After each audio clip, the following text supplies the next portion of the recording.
November 8th, 2027, Yellowstone National Park.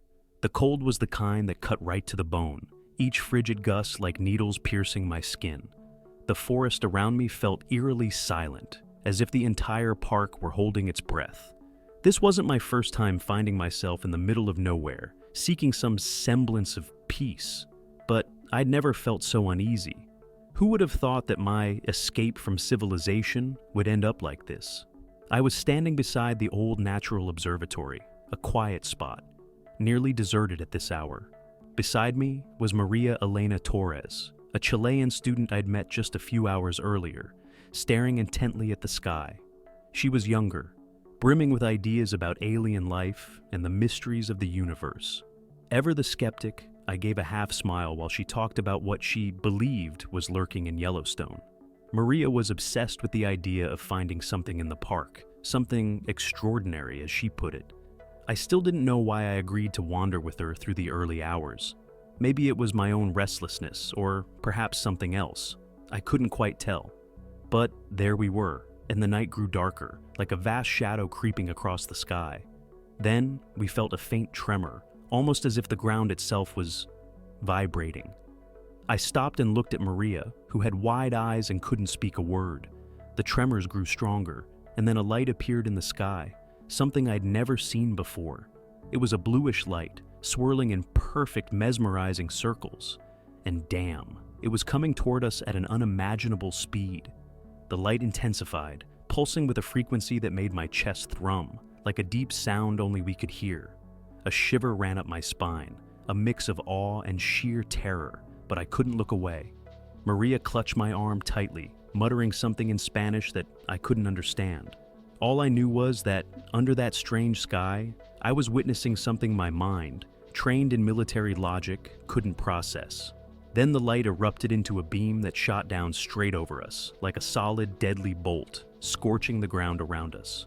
"Run!" I shouted, pulling Maria as we felt heat radiating from all directions. We ran along the uneven trail, dodging rocks and branches, not daring to look back. Whatever it wasn't here to welcome us. It was as if it had singled us out, marked us, and I could feel a presence, almost a consciousness, emanating from it.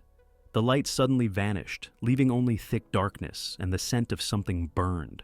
That's when I saw the object's silhouette, an enormous disc hovering over the trees like a predator waiting to strike.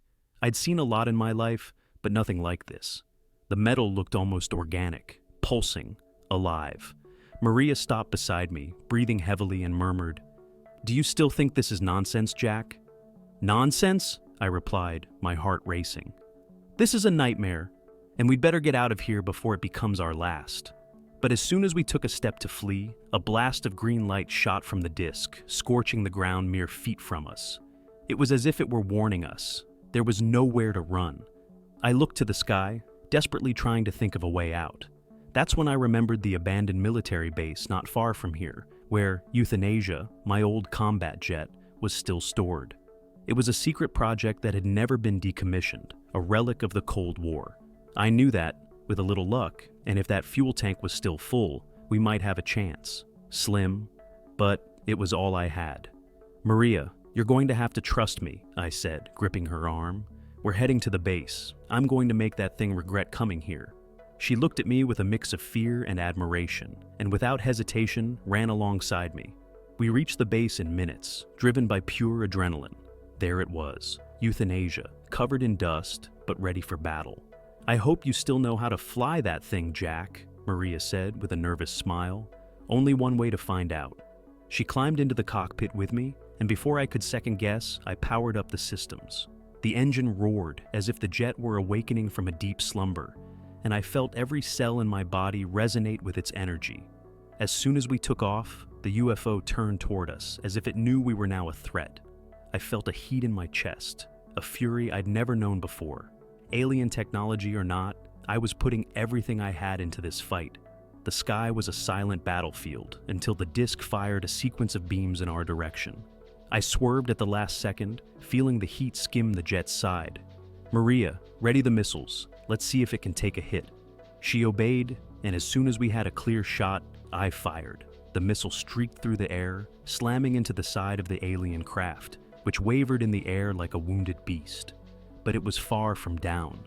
It spun around and charged, now even faster. Then, the unexpected happened. The sky lit up with a colossal flash, as if the universe itself were fracturing. In the midst of that blinding light, I watched the disk shatter, disintegrating in midair like stardust. The craft erupted into a series of internal explosions, and all that was left were burning fragments falling into the dark forest. Heavy breaths filled the cockpit.